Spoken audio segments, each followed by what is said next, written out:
Hi everybody, how are y'all today? I've got y'all muted and I've got your video turned off so that it won't show whenever we are recording.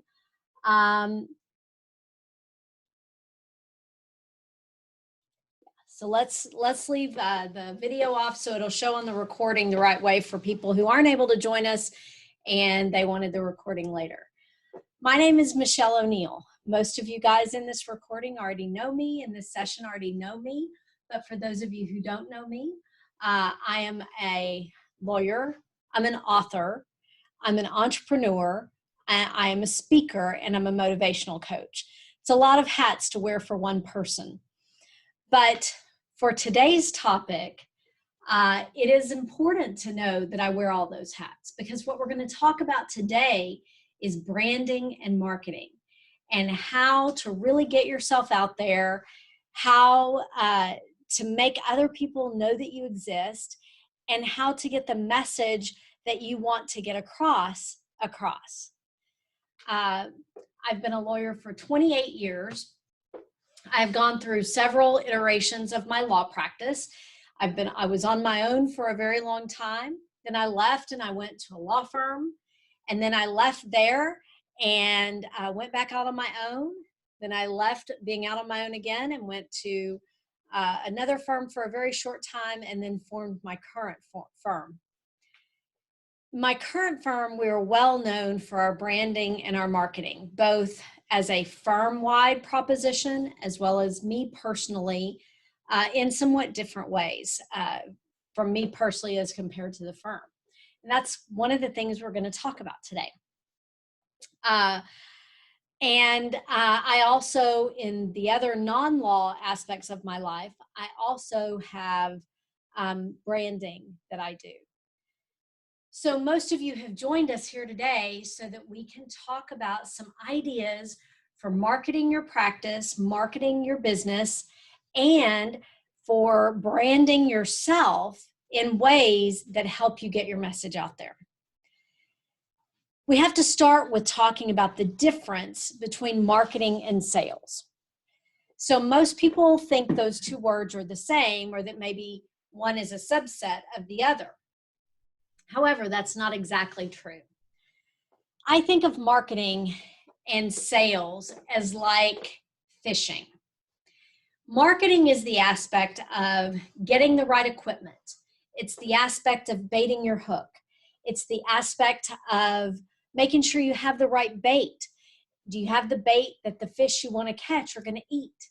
And then you go out and you say, I don't want to just catch one fish. I want to catch a bunch of fish. So then you go out and you recruit other people to use their fishing poles and their bait to fish for you as well. So you're not only casting your reel out there into the ocean of life for your fish, but other people are out there casting their lines into the water for you. And when they catch a fish that they know you like, they throw it back to you. And I'm sure likewise you do the same for them. That's marketing. Sales, on the other hand, is that action once you kind of have that fish nipping at the bait. You've got the fish kind of thinking about grabbing onto your bait. Then sales is that aspect where you set the hook. For any of you that have gone fishing, I haven't fished in a very long time, but as a young woman, young girl, I used to go fishing with my grandpa all the time. And he would take me out on the boat and he actually would bait my hook for me because I, as a little girl, did not like to touch icky worms. He would bait my hook for me and then I would throw it out in the water and I would let it kind of sit there. And then that little nibble would happen and you feel that fish kind of bite down on your little bait. So the process of setting the hook is you pull back real hard and try to jerk the hook into the fish's mouth and set the hook, and then you reel it in, okay? Then when you get it into the boat, you take the fish off and you either throw it back in the water or you save it and clean it and eat it later. So sales is the part of fishing where you set the hook and reel that fish in and then do whatever you're going to do with it. So sales is that part where you close the deal. Sales is closing the deal. It's performing on the services that the client hired you to perform. Very different, kind of opposite ends of the spectrum of client relations. So marketing is the attraction process of the client, and the sales is the performance process of the client for the client. Very different, but interrelated, because if you do your marketing right, you get your good sales. If you do your sales process right and perform well and make the client happy, then hopefully that client will then become a Fisher person for you and send you other people or become a repeat customer in the future. Very related, but very different in purpose and very different in approach. Let's get to it. Hopefully you all got the 2 handouts that I sent. One of them that I have up on the screen right now is called Defining Your Adjectives. And that's pretty much the topic of what I talk about in this speech. And then the other one is some free marketing tips that we'll go over at the end. All right, the process of marketing is this is creating this personal brand. In other words, how are people going to know that you have something to market if you aren't putting yourself out there and letting people know what you're all about? A personal brand is very different than your company brand. And so for those of you who know me, you know that my law firm has its own firm-wide brand, and it is very distinctive, and you all know what it is if you know me. On the other hand, I have a personal brand, and that is very distinct also from the corporate brand. So I would encourage each of you, I know some of you work for other people, and some of you are entrepreneurs and own your own business. I don't care whether you're an entrepreneur already or whether you are employed by and getting a paycheck from an employer. The key thing that you need to think about is that you need a personal brand. You don't have to be an entrepreneur to have a personal brand. As an employee, you can have a personal brand and be rocking it on your own. That's important because a personal brand is what tells the world that you are unique. It's what tells the world this is what makes you special. This is what makes you stand out from other people that seem to do what you do. It is designed to be distinct from your company brand. It can be related to your company brand. For example, one of the similarities between my company brand and my personal brand is color. Color is a part of your personal brand. Color, you can have a signature color. Doesn't have to be the same as your company brand, but mine happens to be, in my opinion, to draw this continuity between my company brand and my personal brand. And that color is red, as you can see from the flyers and other things. And those of you who know me know that I'm well known for my red high heels. A piece of clothing can also be a part of your personal brand. A piece of clothing like your red high heels, like a particular color of blue that you have different clothing items that are in that color. It could be a style of glasses. It could be a bow in your hair. There are all sorts of clothing items or maybe even a signature look that can be part of a personal brand. A personal brand can also be the way that you present yourself to the public, not just in your clothes or your shoes or your glasses or the colors you wear, but also in how you present yourself. So maybe you are saying to yourself, okay, I acknowledge and agree that I need a personal brand. Michelle, you've convinced me and I've watched you and I know that I need a personal brand, but how in the world do I ever find a personal brand? Well, in my opinion, you start with defining your adjectives. Now, a personal brand is going to combine parts of you as a person. It's going to combine your passion. It's going to combine your personality. It's going to combine your profession with your passions, with your hobbies, with maybe even the fact that you're a dog mom. It'll combine all those things that you love into one thing that you present to the world. So I want you to start, and those of you who are out there, I want you to do this actually right now. I want you to start by writing down 3 adjectives that you think describe you. Just 3 adjectives. And those should be related to the brand that you want or you think that people associate with you. 3 adjectives. Mine are strong.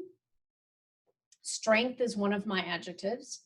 And confident and not afraid. Those are my 3 adjectives. Those are the 3 things that in whether it's clothing, color, manner, speech, however I present on social media, those are the 3 adjectives that I want people to think of when they think of me. Strong, confident, not afraid. What are your 3 adjectives? Write them down really quickly. The next thing I want you to do is I want you to call a friend. Now, I recommend a phone call.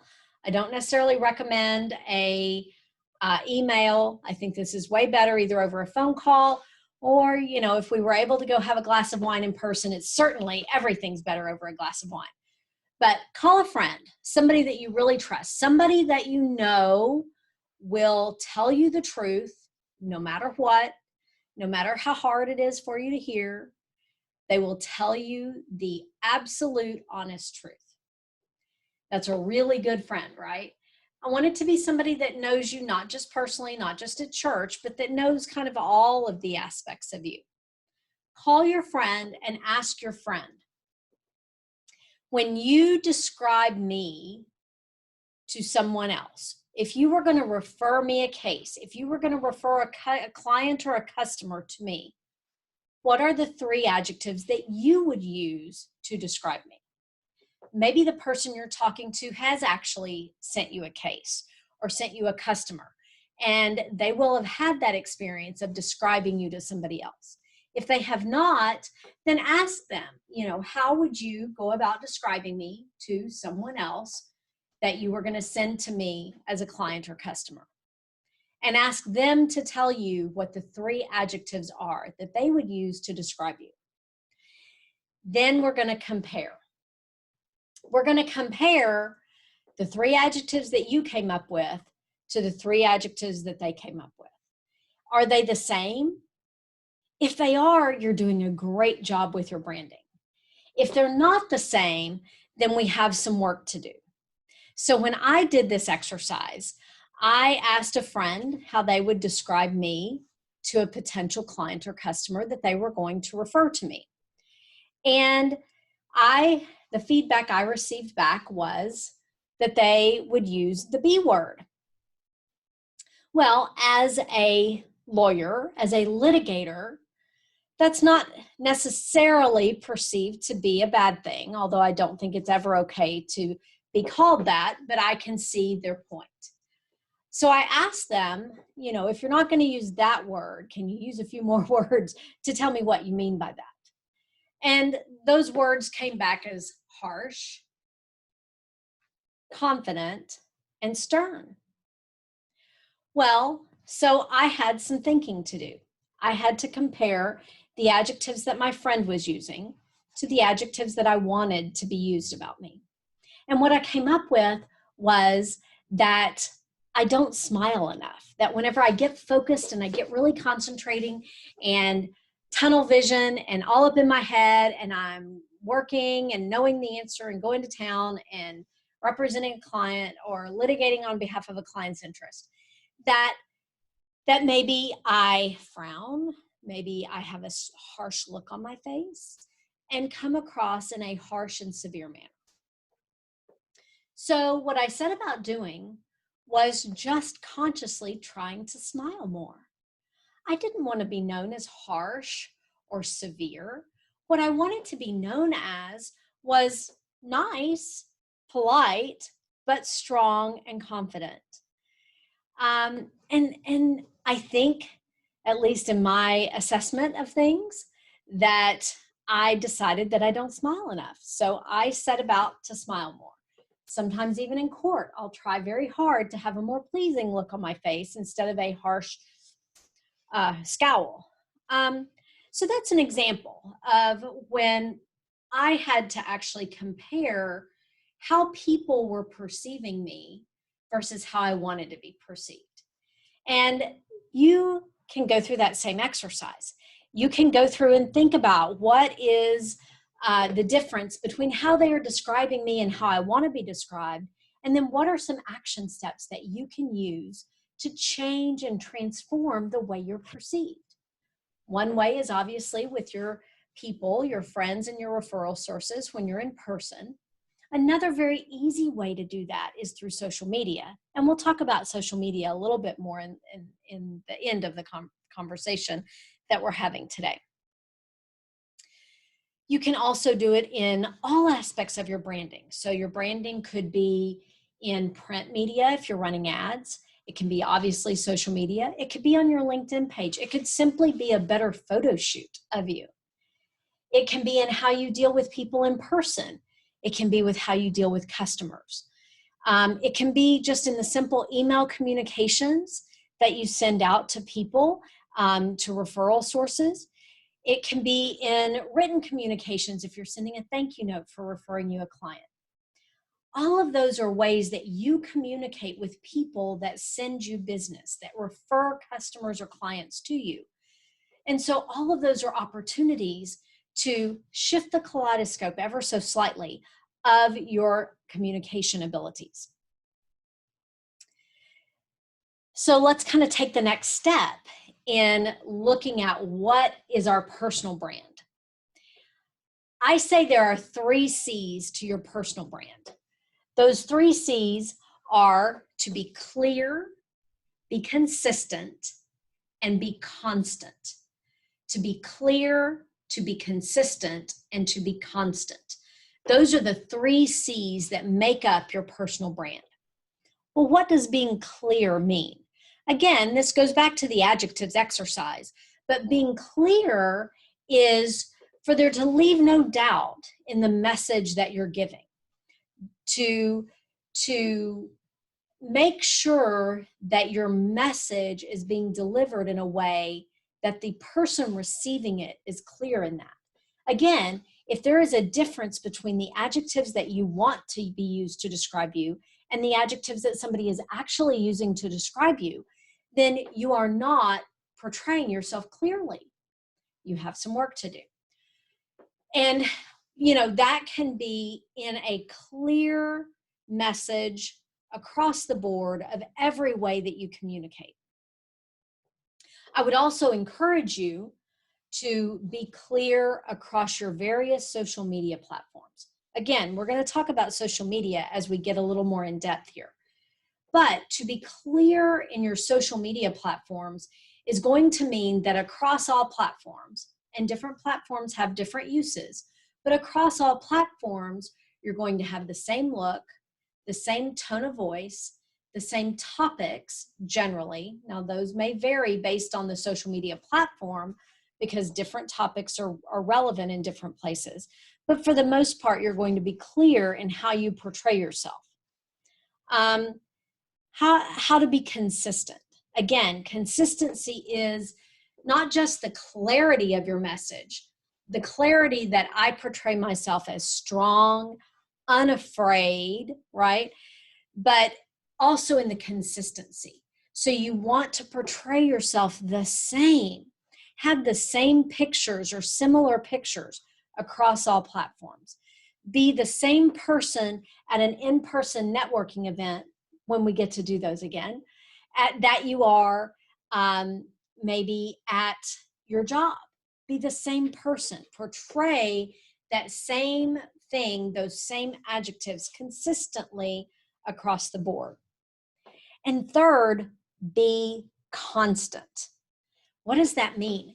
Being constant means kind of, you think of the rolling of the tide. You know how the tide is constant, and the tide may ebb and flow, but the tide is always coming in, and it's very regular, and you can see it coming in all the time. The same thing with being constant with your branding. That means that you need to put something out there all the time. You can't put out a message and then go away and come back in a month. You have to put out a message and put out a message and put out a message, just like the tide rolls in and rolls in and rolls in. You have to keep putting out that message. But you have to make sure that your message doesn't get boring or repetitive, because then people will start ignoring your message. So what does that mean? Well, we've all heard the adage that it takes average of 7 to 9 touches for a client to remember who you are, or a new customer to remember your name, your business name. So in order to reach that 7 to 9 touches, you've got to figure out ways to hit them, but not in the same way, not in the same platform, and not in a way that's going to make them turn off to your message. Well, you may hit them by running an ad in a magazine. You may hit them by friending them on Facebook. You may hit them by sending them a personal note with a little item of swag. One of the swag items that my firm is well known for is little hand sanitizers. And we've sent these out to a lot of people, maybe even some of you guys. And those are pretty small. They're pocket size. I love it that they're pocket size, but you can put them in an envelope with a thank you note and send them off to some people. So hitting a potential referral source or a potential customer in several different ways is one of those ways that you're constant without being boring, constant without being a pest, constant without being annoying. You can also create things to talk about. You can create events, create something to tell people about that helps your branding, that promotes you in a positive light that you want to be seen in, but that also contributes to this constancy of your marketing. It may be that you were, well, I'm a lawyer, so I was in court yesterday. I posted on Facebook about being in court yesterday. It may be that your company or your firm is having an event. It may be that your company or your firm received an award. Maybe you received an award. So those are all topics that you can post about on social media. You can write your blog post about if you blog. You could send out a mailer if you send out mailers, and tell people about your good news. You could be going on a vacation. There are some social media platforms where talking about your vacation is accepted, like Facebook. Well, how do you turn that into a message about your brand? Because you're kind of off brand when you're on vacation, right? That's the idea. Well, you can make that kind of about your brand by saying, I'm hurrying to get all my work done so that I can leave on vacation. Or you could take a picture while on vacation and say, even though I'm on vacation, I'm still thinking about my clients, and kind of give a little one of these, just a little picture, something to keep that constancy going, so that the people that are out there that are thinking about you don't have a chance to forget about you, but they also don't have a chance to get annoyed by you.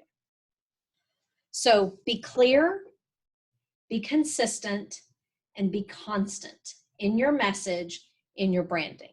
If clarity involves a color, have your color. I have on red lipstick today. That happens to be the red I have on today, but I have on something red. If we were actually in person and on a stage, I would have on red shoes, although I don't have on red shoes at this very moment because y'all can't see my shoes. But whatever that clarity of message is to you, maybe it's a jacket. Maybe you really like a royal blue jacket and you find one and you wear it whenever you're on brand. I would encourage you to kind of think of this concept of being on brand, and make sure that you make an effort to be on brand as much as you can when you're in front of your potential referral sources or your potential customers. I get a lot of people who talk about how this is especially true, what I'm about to talk about, this is especially true for companies that are B2B companies. In other words, businesses that market to businesses for business. Some of us, like I, am in the B2C business, business to consumer. My marketing message goes straight to a consumer, where a lot of businesses go B2B, business to business. I find that a lot of people in the business to business category, they discount the concept of being in a people business. They think my company does business with this company. I would encourage each of you in your personal branding to think about all business as people business. All business as people business. People do business with people they like and trust. So let's think about a business to business type relationship. Somewhere in that business, there is a decision maker, and that decision maker is a person. And somewhere in the other business that you're trying to do business with, there is a decision maker, and that decision maker is a person. And that person is going to have the ability to decide if they do business with your company or they do business with another company. Well, what are some factors that they would use to decide that? Some of the factors are going to be the tangible businesses, criteria, whatever those may be. Is the business qualified? Can you handle the business? Will it overwhelm you? What is your pricing structure? Those are all sorts of criteria that a B2B type business might consider in deciding to do business with a business. But I would tell you that decision maker is also a human being. And that decision maker is automatically going to gravitate toward a person with whom they have a relationship. It may simply be a LinkedIn relationship. It may just be an exchange of a couple of emails. It may be that you friend them on Facebook. But there is some relationship between a person and a person. People do business with people that they like and that they trust. So introduction is the start. Let's say that you are working in your business and you're trying to attract the business of another business. You have to find out who the decision maker is and then make an introduction. Maybe you meet a person at an in-person networking event, when we can do those again. And you realize that there is a business opportunity between the two of you. That is an introduction. Maybe you just cold call and find out who the person in charge of making these decisions is and call up and introduce yourself, maybe even just to their voicemail. The introduction is the start. But the key in all relationships, we know, is the follow-up. For those of us who are married, I would not have been married had my husband not followed up. And I would bet a lot of you would say the same thing. If your spouse had not followed up, would you be married? So the key to any relationship is in that follow-up. So with an introduction to a person from whom you would like to receive referrals or from whom you would like to receive business, maybe a contractual relationship or something, the key is in the follow-up. Let them know that you care about them. Maybe in the networking event where you met, that person mentioned something about going on vacation soon. Maybe they mentioned something about their dog or their children. Maybe their children's play was coming up and they were going to go see it. Whatever that may be, remember that one little detail and then follow up on that. Hi, Ms. Jones. I remember meeting you at the networking event and you said that your child was going to be in that play. I hope that play went well. By the way, could I call you next Tuesday to talk about us doing business together? That's the follow-up. Let them know that you remembered something about them and that you cared enough to remember something about them. Follow up with that and then ask for their business. How does that relate if you're in a B2C business? It's really no different. In a B2C business, you want to create fishers that are out there with their poles, and when they get that right striped bass that they know you like to eat on, they reel in that striped bass and they throw it backwards to you. You want to create those fishers out there who send you business, who think you are special and unique in what you do, so that when they have a client that needs what you offer, they automatically think of you. That is how you go from being one fisher person, reeling in one fish at a time, to having 100 fishes. You just create other people that fish for you. How do you create those other people that fish for you? You build relationships. It is all about the relationships. I remember when I had this lesson taught to me, actually has not been all that long ago. I was never in my career a person who focused much on building relationships. I was shy. I was socially awkward. I had a lot of social anxiety. I would go to a networking event and I wouldn't know anybody and I wouldn't know what to say. So I would just kind of stay to myself or go talk to people I know. And I'm sure that a lot of you out there are like me in that respect. I was a complete wallflower. Whenever I would go to an in-person networking event, I just wouldn't talk to anybody. Therefore, I wouldn't meet anybody. And therefore, I wouldn't build a network. I didn't know. I didn't know how, and I didn't know what to do. Well, I had a couple of different experiences that encouraged me to step out of that. And one is just the bottom line concept that you're there to meet some people that you might can get to send you business. And you're not going to meet them if you're always talking to the people you already know. So I challenged myself when I went into a networking event one day.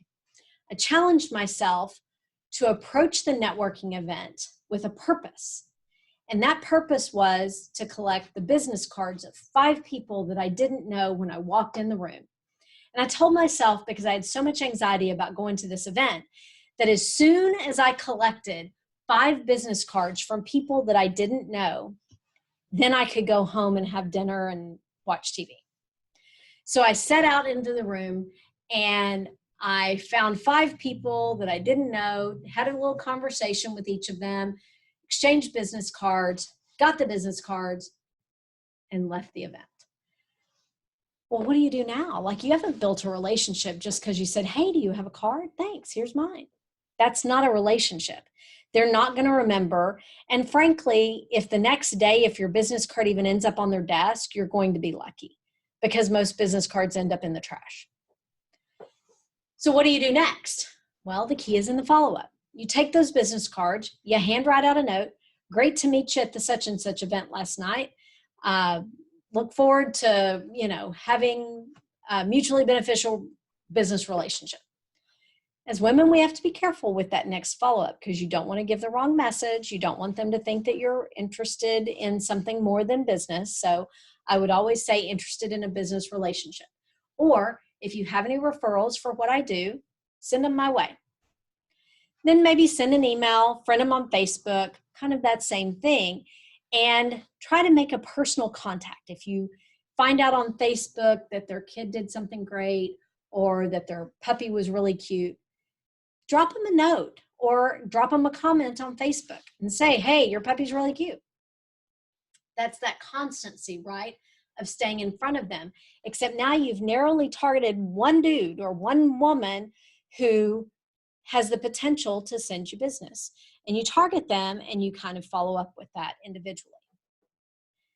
Then I got to know another woman who taught me the art of relationship networking. And so relationship networking is built on the concept that you build a relationship with other people, and therefore they know you, like you, and trust you, and they send you the business that they think of whenever they have business to send out. That's very different than being a business card exchanger. I almost don't even take business cards to networking events anymore, because I want somebody to remember me. And it's on me to be memorable. It's not on them to remember me. Frankly, it's on me to be memorable. And so I really don't even take business cards anymore, so that I force myself to be memorable to them. And I can get their business card, and then I'm in control of the follow-up. That may not be the right answer for everybody. I mean, certainly taking business cards to an event is the norm. You can slip them in your pocket jacket and have them right there to hand out. And that's a good thing to do. Frankly, I got started not taking business cards to events because I would just forget. And then I would just have to be more memorable, and that would force me out of my little comfort zone. So now the way I approach a networking event is from the standpoint of what is my goal. Different networking events may have different goals. So you may walk into that room having different purpose at one event versus a different event. You may be going to a networking event when we can go to them again. And your purpose may be that you already know the people in the room, but you need to be seen at the event and be known that you were there, maybe in support of somebody who the event is honoring. So it's more of a be seen event. I approach those type of events like a pinball machine. It's the Michelle pinball method of the networking event, if your goal is to be seen at the event. So the pinball method is I walk in the door and I find somebody I know. Hi, Sally, how are you? What's going on? How's business? Taking any vacations? 5-minute conversation. And then you see somebody to your left and you ping to your left and you go talk to that person, and then you ping to the next person that way, and then you ping around, ping, ping. And by then you have made the full circle of the room. Maybe if you spend 5 minutes each place, you're at about 30 minutes. And then you have been seen, you've talked to people, hopefully you've seen the honoree and said hello, and then maybe you can slip out the door and go on about your day. That's the pinball method. Ping, ping, ping, ping, ping, ping, out the door. That's one way that I approach a networking event, so that I'm not a wallflower. Another way to plug yourself in a networking event, or to be a wall plug instead of a wallflower, is to think about the concept that you're there to build relationships to gain referrals to your business. So what does that look like? That's a different type of event than the event where you're going to an event you already know everybody and you're being seen. This type of event is one where you may know few people in the room. You may be nervous to go to the event because you don't know anybody and don't know what you're going to talk about. You may be insecure in yourself and feel like somebody might be looking at you funny because you don't know them. It's very hard. I always have had a hard time with this, but whenever I developed a strategy, then I was able to approach it in a way that was meaningful and helpful to me in building my brand. So that is that I set my intention before I ever go to the event. I'm going to this event to meet 5 new people, just 5. Now understand, think about what I said before. I went to the event to collect 5 business cards. This time I'm going to go to the event to meet 5 people. Now, by describing it as meeting the person, meeting 5 people, that inherently means that I'm going to do something more than just exchange a business card. To meet them means you have to exchange something relevant about yourself and learn something relevant about them. And then you have to remember it by the time you get back to your office the next morning. So you go in the event. Sometimes I'll arrive even a little bit early to the event, just so that I can kind of get a lay of the land, see what's going on, see who's kind of there early, and, you know, are they putting together the event at the last minute? Maybe I jump in and help. Oh, here, can I set up those wine glasses for you? Or maybe I just sit at the bar and kind of observe and have a drink. But either way, I usually will arrive early to the event so that I can feel comfortable. I can see people kind of coming in early to the event. Maybe it's not super crowded at that point. Get a lay of the land, and mainly get comfortable with my purpose for being there.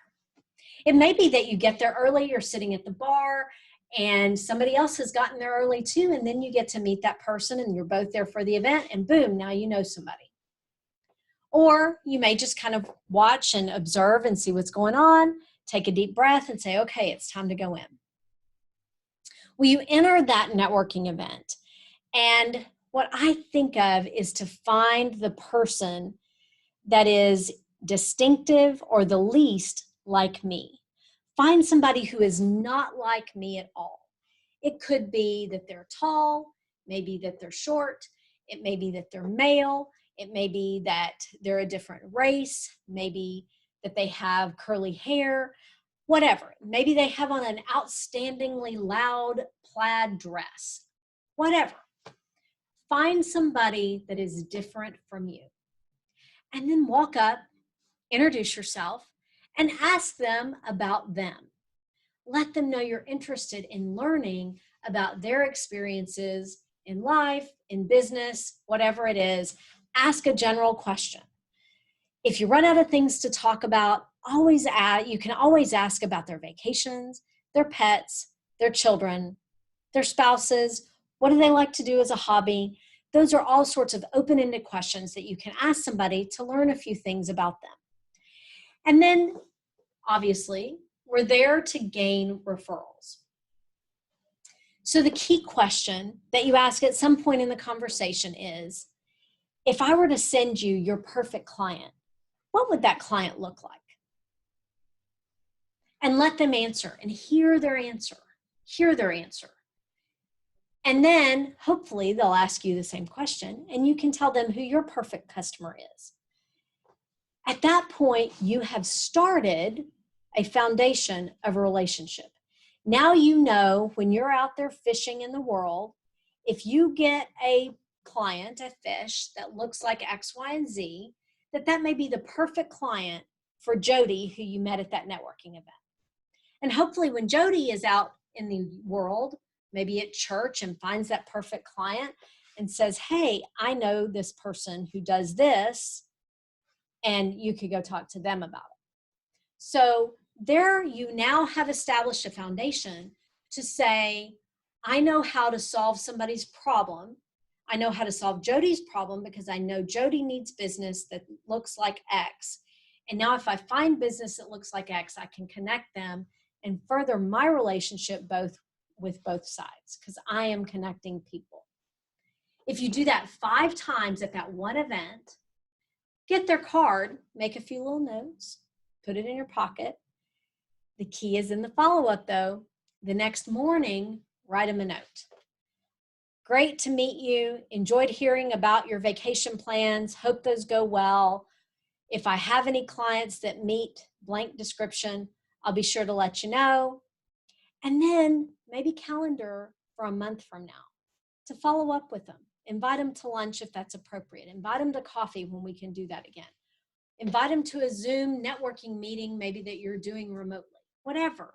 But just that follow-up to get that established so that you can continue that relationship. That is that tide that is constant in that relationship so that they don't forget you. Because if you go a year and you haven't cultivated that relationship, then a year from now, when that perfect customer for you walks through their path, they may or may not remember you. They may have met your competition and they might remember your competition better than they remembered you. Another way to be memorable at meetings like that is to wear a loud color. Wear a red dress or a bright blue dress, whatever your favorite color is. You know, wear an outfit that sets you apart from other people.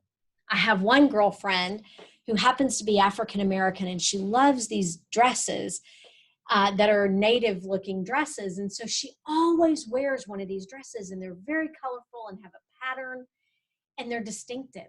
You immediately see her and you see her as distinctive. She's not, I don't know about you ladies, but I dress in black a lot. And so she's not dressed in black.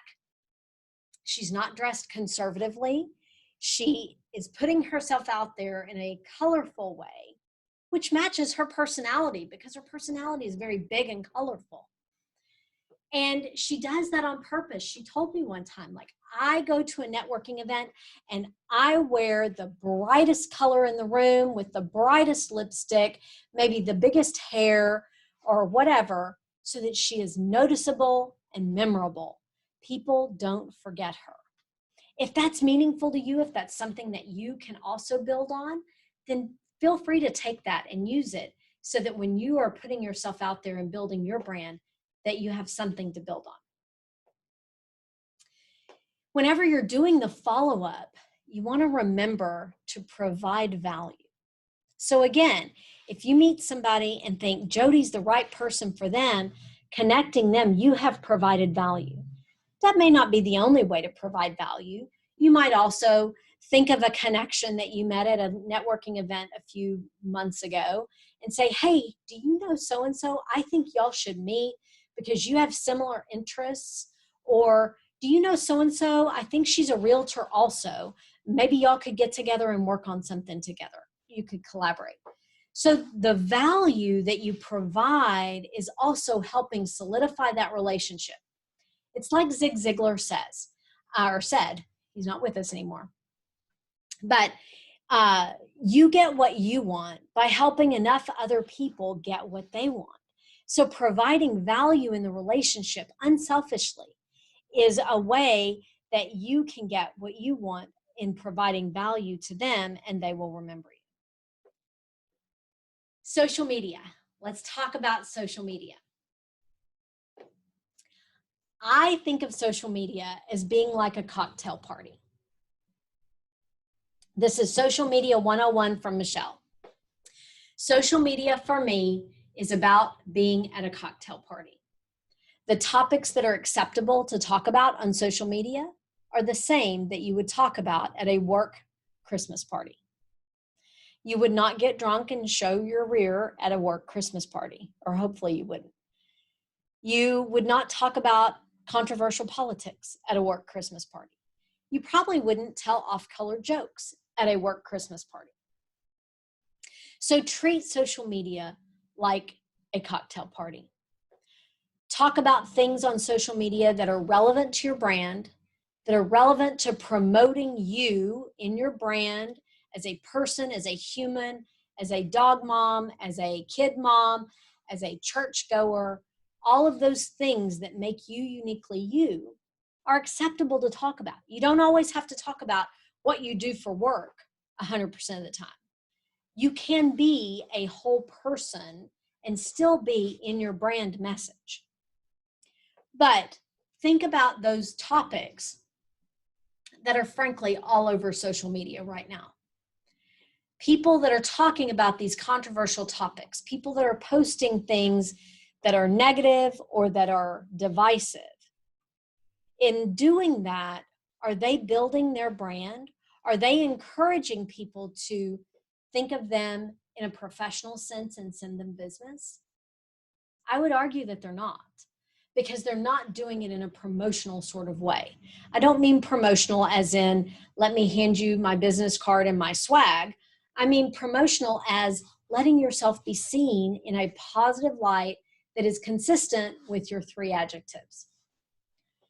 So when you approach social media, different platforms have different purposes, but I would encourage you to stay away from the controversial topics.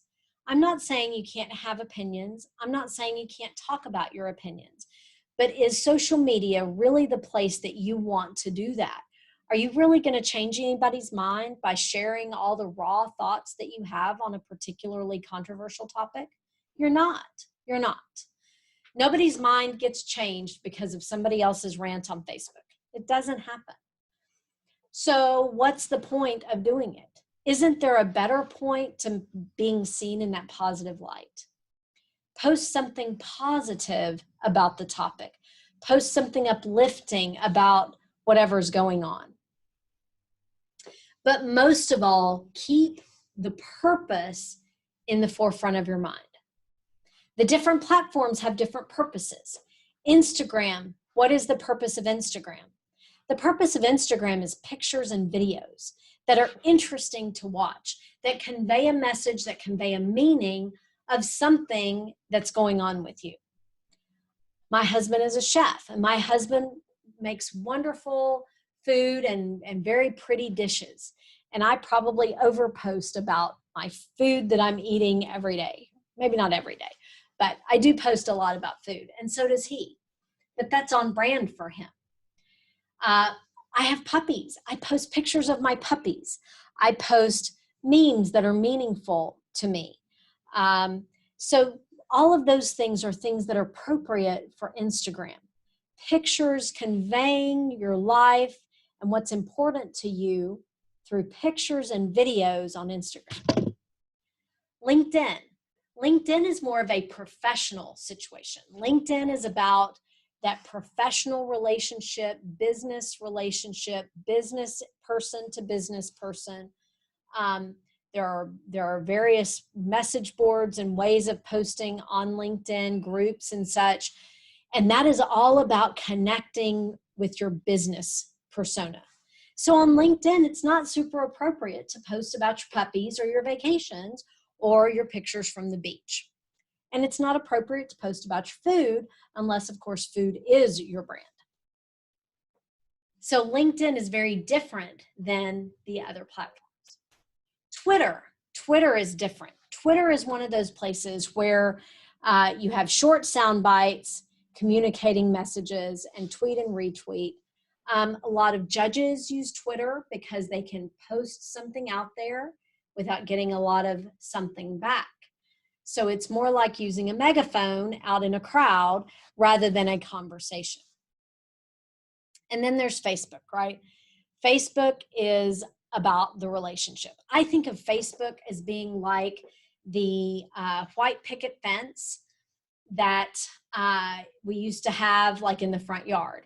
And you might stand at the white picket fence and talk to your neighbor as they're walking down the street.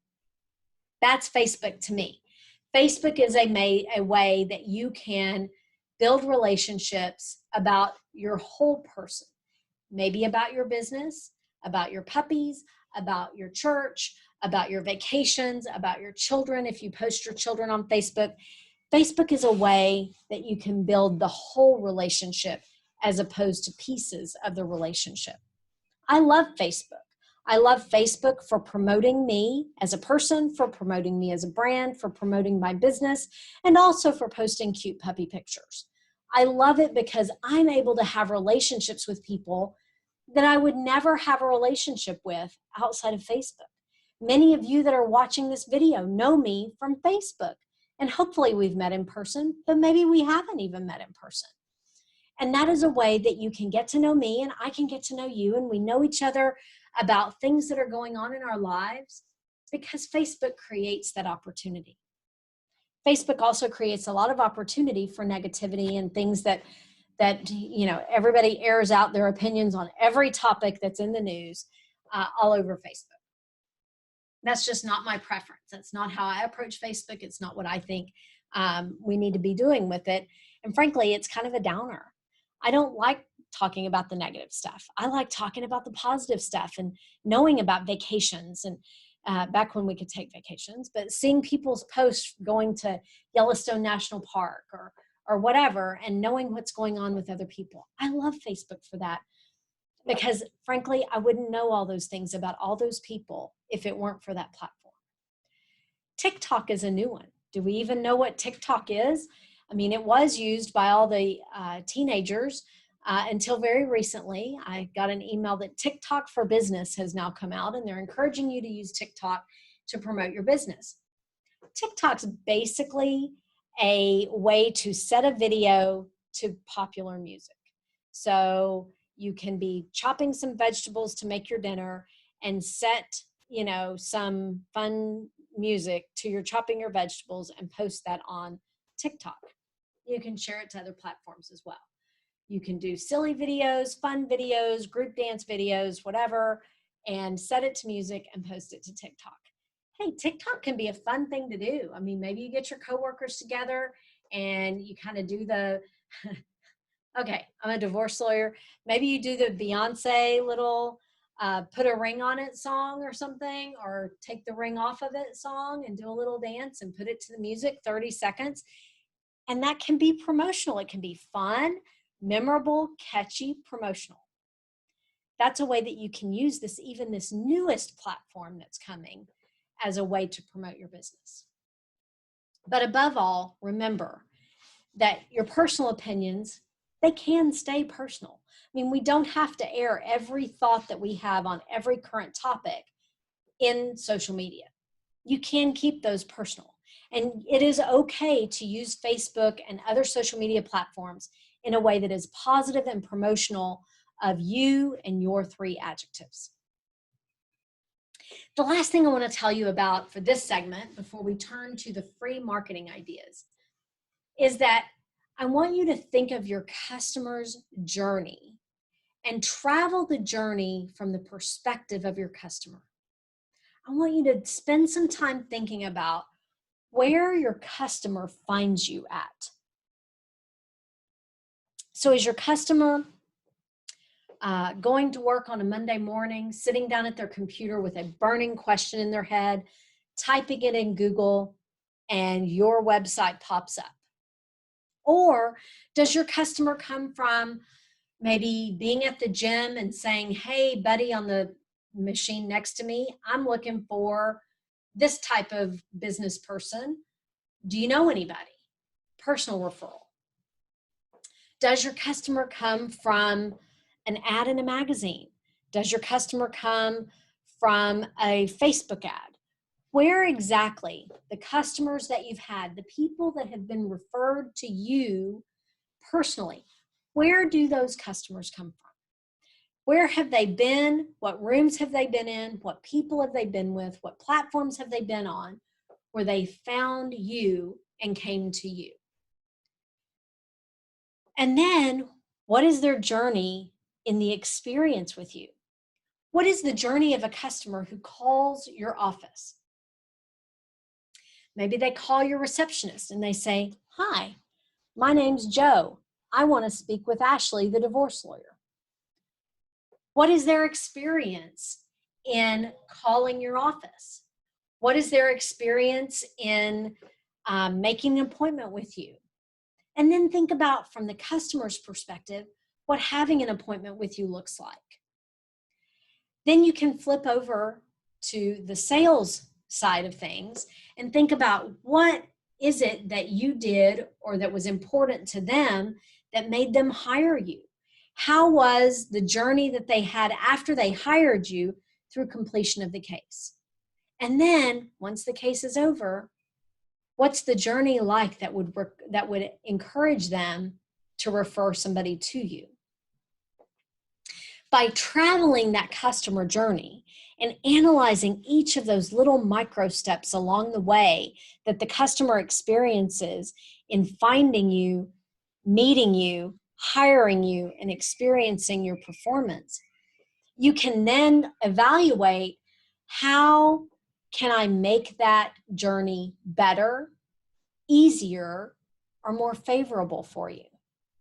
Can I make it easier for Joe, who sits down at his computer on a Monday morning with a burning question and types into Google, blah, blah, blah, blah, blah, blah, blah, question mark.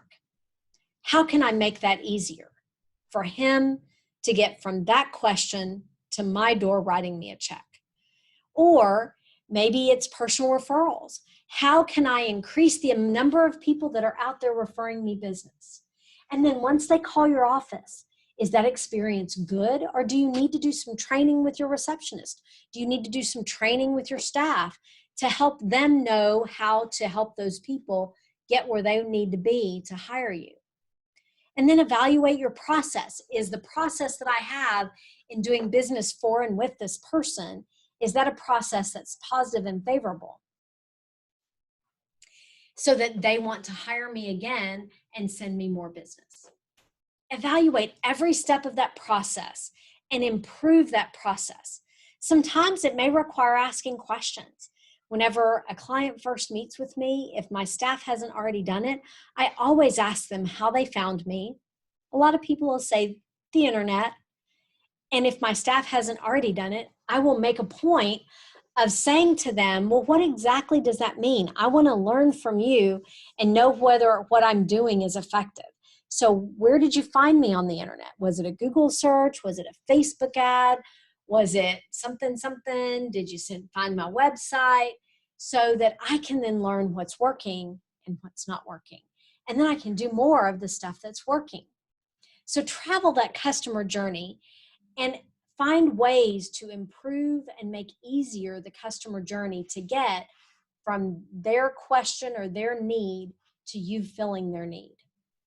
Now, I'm going to flip this, slide over here so that we can talk about, I'm going to stop sharing for just a second, and we're going to talk about the free or almost free networking ideas.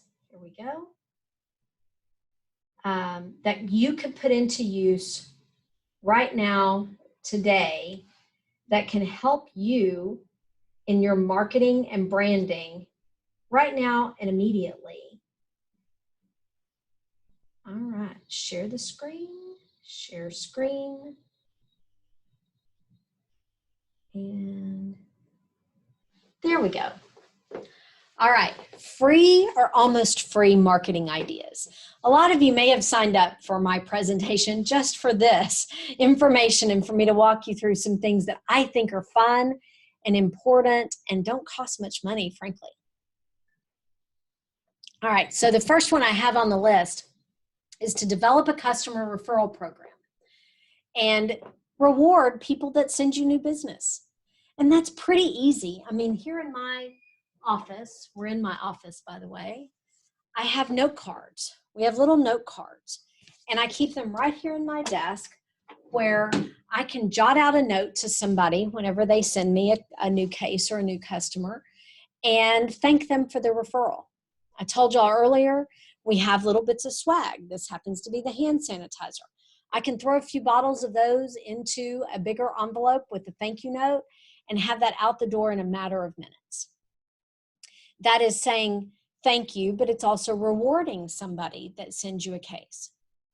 If the client hires, if they pay me a lot of money, if I make a lot of money off of that referral, then send them a nicer something. We often post on Facebook to our fans and friends and referral sources that we have extra swag to give out if anybody wants it. And then we're creating that referral program. We're creating that loyalty by having people sending the people the swag, and then hopefully they'll send us business as well. So it doesn't have to be a program with lots of rules. Maybe I shouldn't even use the word referral program, because to me, when I use the word program, it kind of indicates a lot of rules, right? It doesn't have to be a lot of rules. You can kind of generally have in your head that if somebody sends you something that over the life of the relationship with the customer, it made you $10,000, then that $10,000, maybe it's worth at least a $100 gift card to a nice restaurant. Something small even compared to the amount of money you made, but a nice referral gift for that customer. And have that program down, have your staff knowledgeable about your process and your policy so that they know this client came from this person and we need to handle this referral gift or referral program in some way. And they can help make your life easier. My assistant knows that she can run down to the restaurant next door, the nice restaurant next door, and grab a gift card and send those off for me, and boom, we have that done, and it's super easy. But it doesn't even have to be a super nice card or a super nice gift. Honestly, anything is better than nothing. A handwritten note thanking them is better than nothing. A handwritten note and, something small like a little bottle of hand sanitizer or a cute little pen or some little sticky notes, something small can be important. I have to tell you, I've referred out so many cases, even just in the last, I'd say 12 months. I refer out a lot of business, a lot of cases. I try to connect people a lot of times. And the times where I get even a simple thank you note are so few and far between. And honestly, in this day and age of emails, like the concept of a handwritten thank you note cannot be underemphasized. So think of something, even if it's not a whole lot of money, if it's a small amount of money, some way to reward people who are out there with their fishing poles, finding those striped bass that they know you want to eat and shooting them over to you. Another idea, send out a survey. There's all different survey programs online. SurveyMonkey's one of them, where you can send out a survey to your prior customers and ask them a few questions about what worked and what didn't work. And then you can use that information to make your process better. That's one way of improving your marketing process. You can look at your business data. So think about in the last, say, 4 months, how things have just been so crazy. Have you had a decrease in business 10%? Have you had an increase in your business 10%? Have you found that, having remote meetings or remote hearings is more beneficial than taking the time for an in-person meeting? Is there some data that you have conducted in your business that you can create a one-page study or a one-paragraph graphic and put out there in your social media channels that can be one of those constant tides of promotion of you? Maybe take a picture of you doing a Zoom meeting and make a post about it. Do an informational post about how you conduct a Zoom meeting that makes it more effective, and put that out there as a promotional piece that can help you put your message and your brand out there to your networks. There's always content developed 100 different places about whatever your business is, whatever your line of work is. There is content being generated right now today somewhere that you can share about that. Again, that constancy of your message. If you are interested in doing adoptions or internet, let's even go smaller, international adoptions. I guarantee you a Google search today and click on the news tab, you would find an article somewhere about something to do with international adoptions. And then you can post that article to your channels. Maybe you blog or your social media channels, or send it in the mail to some people that would be interested in it, and do a little paragraph on what your thoughts on that article are. Maybe it's a controversial topic and you can give an opinion that seems educated and knowledgeable and confident about that topic. But whatever it is, you can use other people's content to push out there and push your message. We talked about sending handwritten notes. The next one, and I know somebody that does this, it is so effective. Pre-write birthday cards. Get you some sort of little tickler system or file folders that have the months in them, January, February, March, and figure out when people's birthdays are of your referral sources. Figure out when their birthday is. That's a pretty simple thing to look up. Public data or some public information bank will have information about people and should have their birthdays. That should be a pretty easy thing to think of. Even Facebook has people's birth dates most of the time. Pre-write some birthday cards, handwritten. I have one friend who actually has just very simple, like a note card, her name on it, and happy birthday printed, and then she writes a personal note. Put those in envelopes, address them, and put them in the months. You can spend one day doing this. And I bet if I asked you when the last time was that you received in the mail a hand-signed personal note birthday card, I bet you wouldn't even remember when the last time was. I can tell you the last time for me was when that person sent me one, because just nobody does that anymore. So think about the impact that you could have in your network if you took just one day out of the year and addressed some birthday cards. Put them in a tickler system. First day of the month, have your assistant grab those out and send them out in the mail. The cost of that is some cards and a stamp. That's it. And your time. One day. You can do it while the kids are watching TV. The next one, Guerrilla marketing techniques. So these are interesting and fun. And if you're creative, which I'm not super creative, but you can come up with fun ideas. During the shutdown, there was some talk about these businesses that were out there doing this guerrilla marketing technique where they get chalk, sidewalk chalk, and they would go around in the early hours of the early morning and write like maybe their logo or something on different sidewalks all over town. And it got to be a thing because they did it constantly enough. Every few days or whatever, their message would appear in different places in town.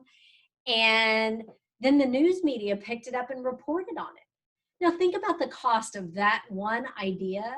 That is such a simple idea. And it cost the cost of some chalk and some creativity and a couple of hours in a morning.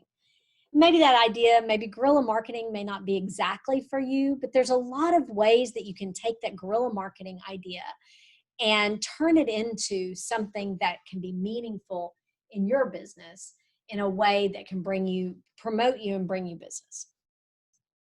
You can host an event or class. Now, my firm is well known for doing this. We have events or had events monthly. We used to have monthly happy hours, and we had very good attendance at those. We've also held various forms of educational forums for our business. Those are fairly easy to do, especially if you have the ability to hold them in your office or hold them via Zoom.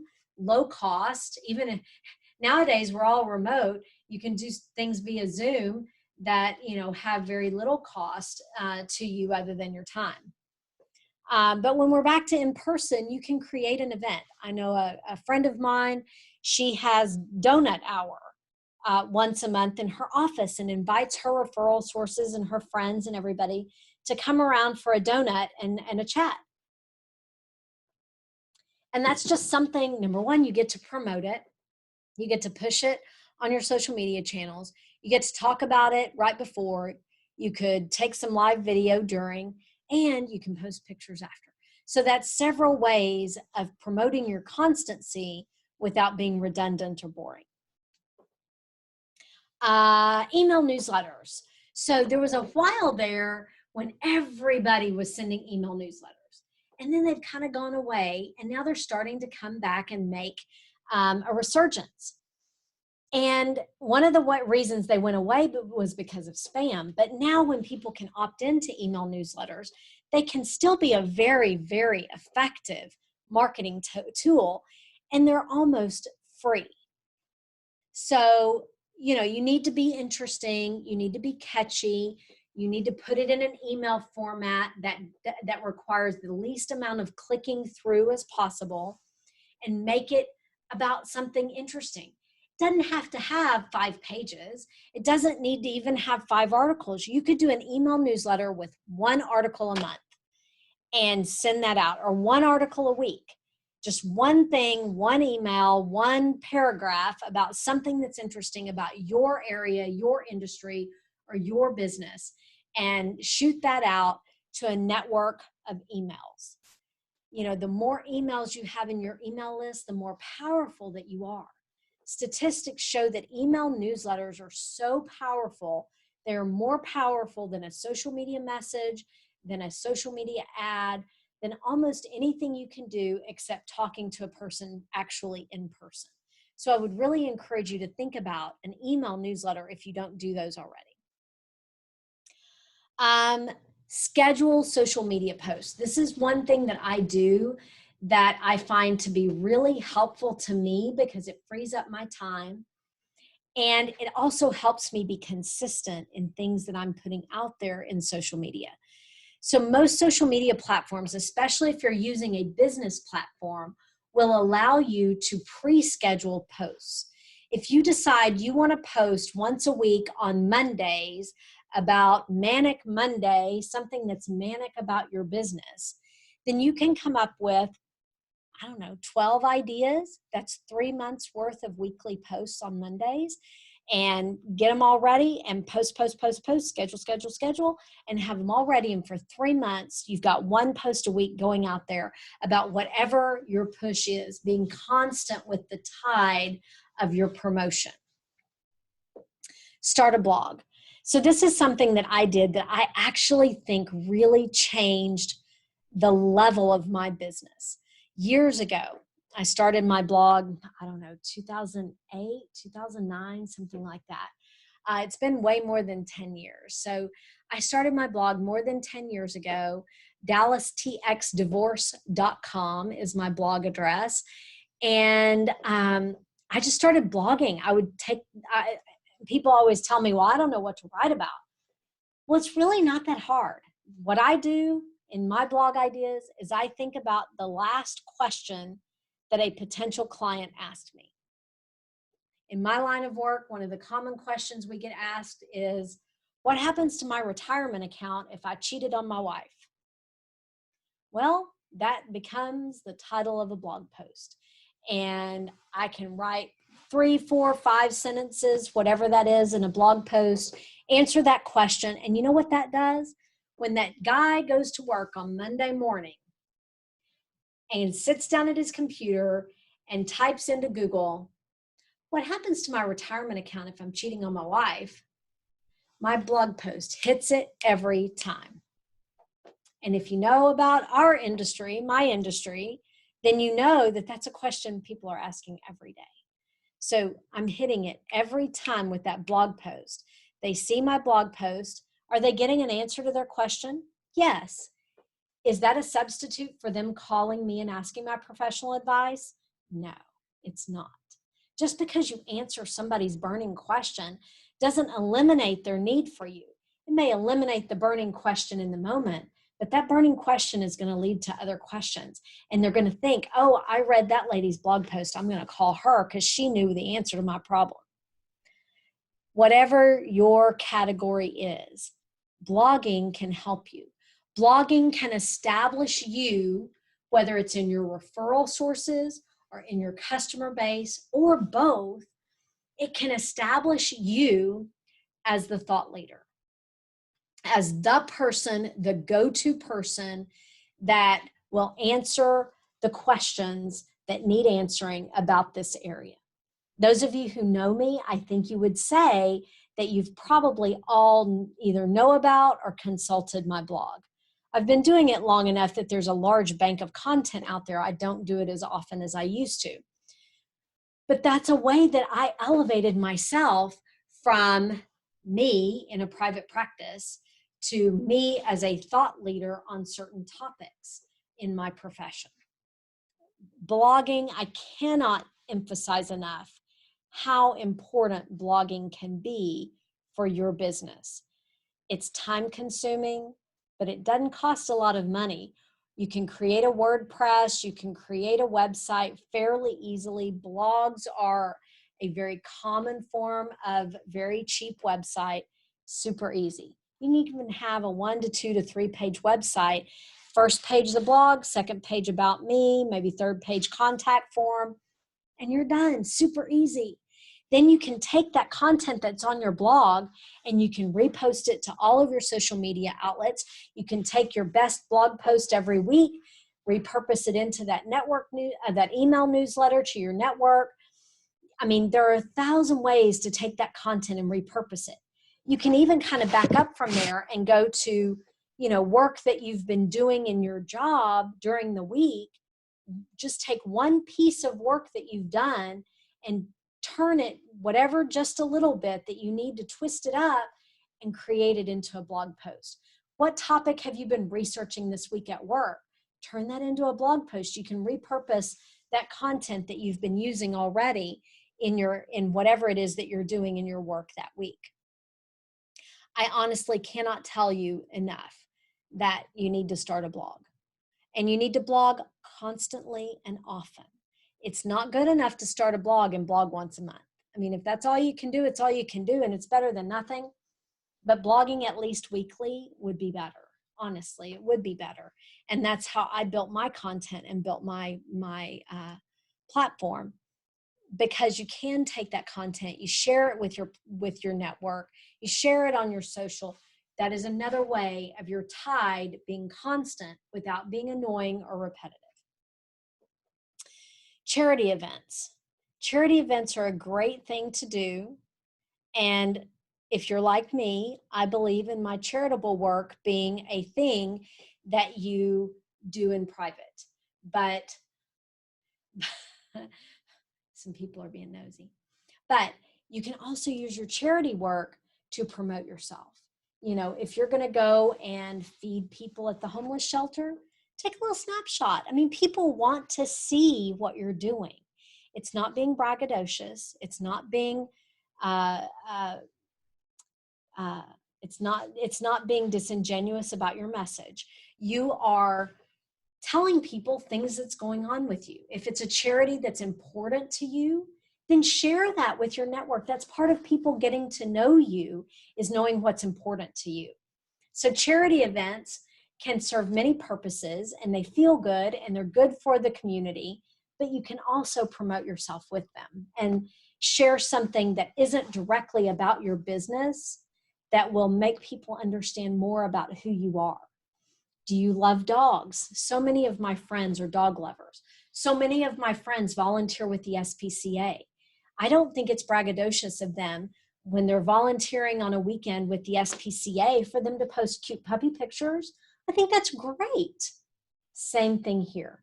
Post stuff about your charity work. Trade organizations and chambers of commerce. This is a way when we can do in-person networking that you can put yourself out there and meet people to build those relationships and follow up and connect with people. Usually they don't cost that much money, but sometimes this may be a place where my free or almost free may not be quite so free, but they're worth it. Think about if you join whatever the organization is that's relevant to you or your business or your personal life. If it costs $300 for a year and you get one case off of that or one referral or one customer, then that's going to pay for itself. This next one I love, record short videos. Any social media marketing expert out there is going to tell you right now that video is king on social media. Video is king. So it doesn't have to be long. You don't have to think of a lot of words to say. Do a 1-minute video on whatever that question is that that client asked you last week. 1 minute. Now, I would tell you, you need to kind of brighten it up a little bit. Video is very unforgiving in how you appear in your video. So brighten it up, smile, have bright lighting, not dark, no shadows, but put yourself out there on a 1-minute or a 30-second video about something that's relevant to you, your business, your practice. Here's one that I even get too busy to do, and I want you to know about it because it is just out there for the picking. Have you ever heard of the website Help a Reporter Out? It's also known as HARO, H-A-R-O, Help a Reporter Out.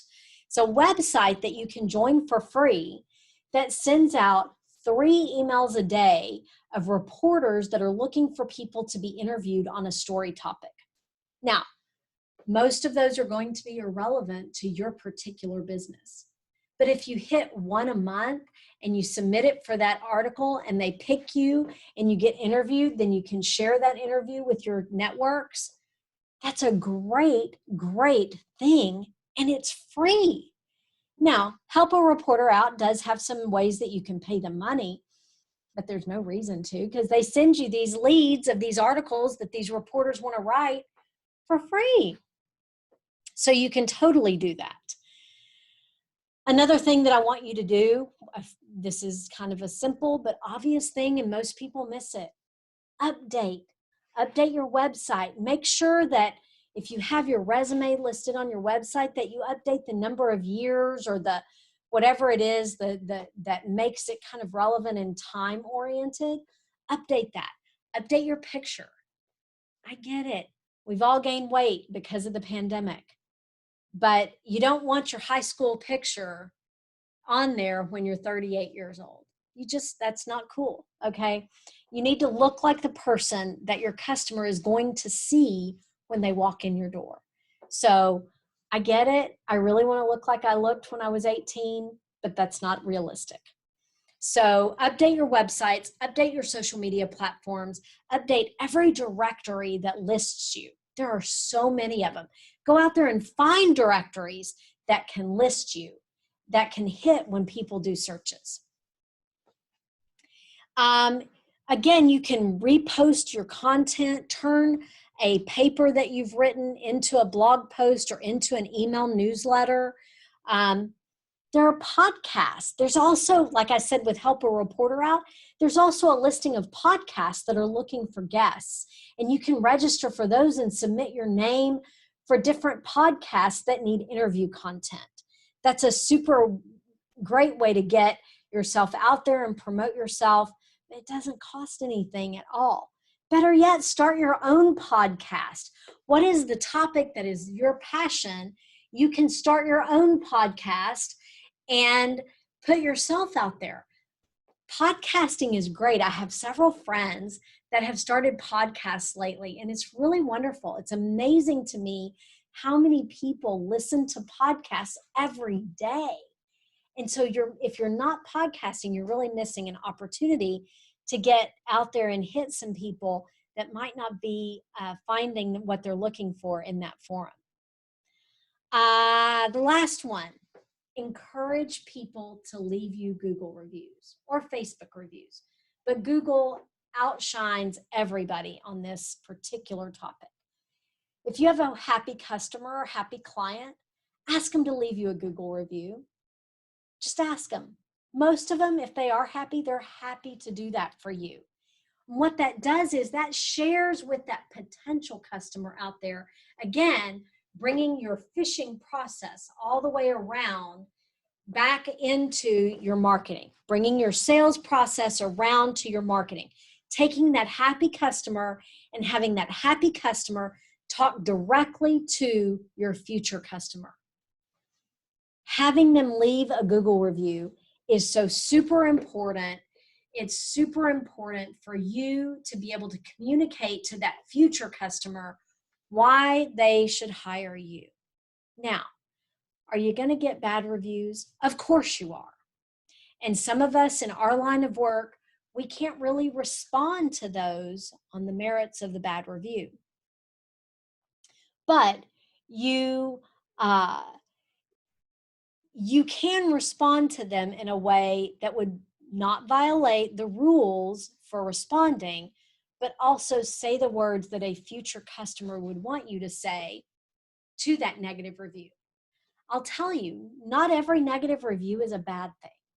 There are a lot of people who look at businesses with reviews, and if they're all 5 stars, they just don't believe it. So if you don't have some people that give you a 1 star or a 3 star or a 4 star, I mean, it may not be believable and authentic. So it's authentic that a business can't please everybody all the time and may have somebody that says something a little bit negative.